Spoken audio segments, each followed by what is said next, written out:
Assalamualaikum warahmatullahi wabarakatuh. Hari ini kita akan mempelajari supervisi pendidikan. Adapun deskripsi mata kuliah supervisi pendidikan ini dirancang untuk memberikan pengetahuan bagi mahasiswa tentang beberapa poin, yaitu pertama, kepemimpinan kependidikan melalui keterampilan observasi, analisis, dan evaluasi pembelajaran dalam rangka meningkatkan efektivitas guru, belajar siswa, dan pengembangan staf. Yang kedua, melaksanakan pembelajaran yang benar sebagai dasar efektivitas guru untuk observasi. Yang ketiga, menyediakan kerangka kerja bagi guru untuk mengoptimalkan pembelajaran sebagai bahan observasi. Yang keempat, menanamkan program pengembangan staf yang memenuhi kebutuhan masyarakat yang meliputi identifikasi kebutuhan, pelaksanaan, efektivitas guru, dan hasil belajar siswa adalah bagian dari komponen pengembangan staf. Adapun capaian pembelajaran supervisi pendidikan ini ada 4 poin. Yang pertama, mahasiswa mampu memahami, menguasai, menganalisis, dan mengembangkan pengelolaan pendidikan. Yang kedua, mahasiswa mampu mempraktekkan pengelolaan administrasi pendidikan. Yang ketiga, mahasiswa mampu mengkaitkan administrasi pendidikan dengan supervisi pendidikan. Yang keempat, mahasiswa mampu dan menganalisis manajemen biaya pendidikan. Pengertian supervisi pendidikan. Supervisi pendidikan berasal dari dua kata, yaitu supervisi dan pendidikan. Pendidikan adalah usaha sadar yang dengan sengaja dirancang untuk mencapai tujuan yang telah ditetapkan. Sedangkan supervisi adalah usaha petugas pengawas sekolah untuk mengembangkan sistem pembelajaran menjadi lebih baik. Sehingga supervisi pendidikan adalah perencanaan, pengorganisasian, penyelenggaraan, dan pengawasan dalam rangka meningkatkan sistem pembelajaran menjadi lebih baik sehingga tercapainya tujuan pembelajaran atau pendidikan.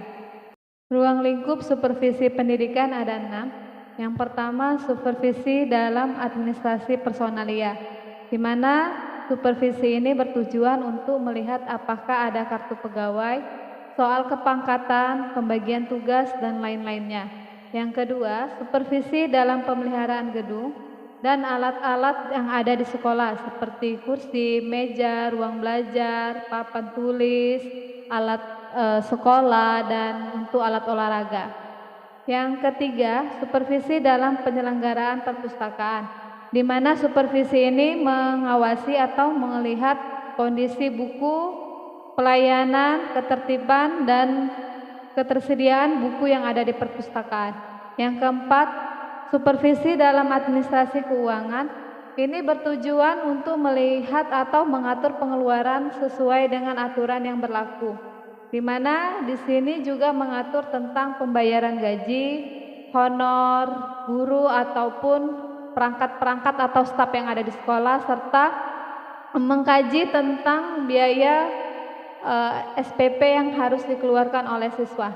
Yang kelima, supervisi dalam pengelolaan kafetaria, yaitu bertujuan untuk melihat kebersihan tempat dan makanan, ketertiban siswa, sehingga siswa lebih bisa menggunakan tempat kantin itu untuk makan, bukan untuk merokok. Yang keenam, supervisi dalam kegiatan kokurikuler. Di sini tujuannya adalah untuk membantu kegiatan kokurikuler sehingga tidak mengganggu kegiatan belajar siswa, kesehatan, dan keamanan. Selanjutnya, supervisi klinis adalah supervisi yang pelaksanaannya dapat dilaksanakan dengan praktek kedokteran, yaitu hubungan antara supervisi dengan supervisor. Ibarat latar belakang supervisi pendidikan ada 8. Yang pertama, perubahan sosial.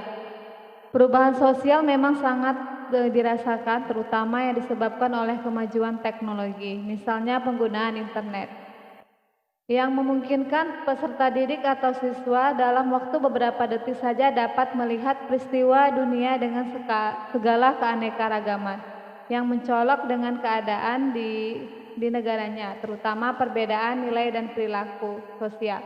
Tanpa disadari bahwa sebagian siswa sekarang lebih banyak menghabiskan waktunya di depan atau menggunakan Android, yang di dalam waktu itu ia bisa bertemu dengan berbagai nilai-nilai hidup yang berasal dari segala penjuru dunia, sehingga membentuk perilaku sosial yang baru, sehingga dapat menyulitkan guru di kelas. Misalnya, siswa berani mengetes guru atau melawan guru dan lain-lainnya. Selain itu, perubahan pandangan masyarakat terhadap fungsi guru karena tugasnya guru mulai diambil alih oleh internet seperti penggunaan Google.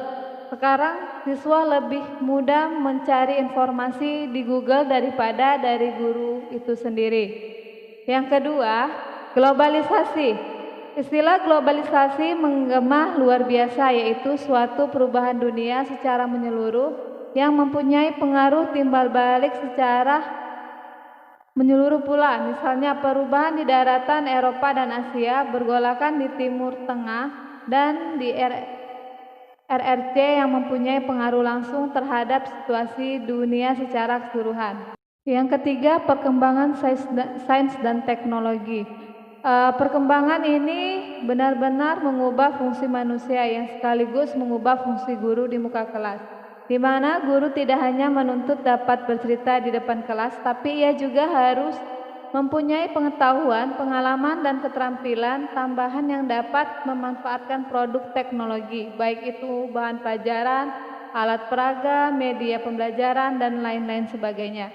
Yang keempat, urbanisasi. Urbanisasi merupakan arus perpindahan penduduk dari desa ke kota, di mana perpindahan ini membuat penduduk di kota lebih banyak dan lebih sedikit di desa. Hal ini menyebabkan Provinsi Jakarta mengalami kepadatan penduduk, di mana banyak dari daerah-daerah lain pindah ke kota Jakarta, sehingga guru mengalami atau menyesuaikan kondisi siswa yang pindah di sekolah tersebut.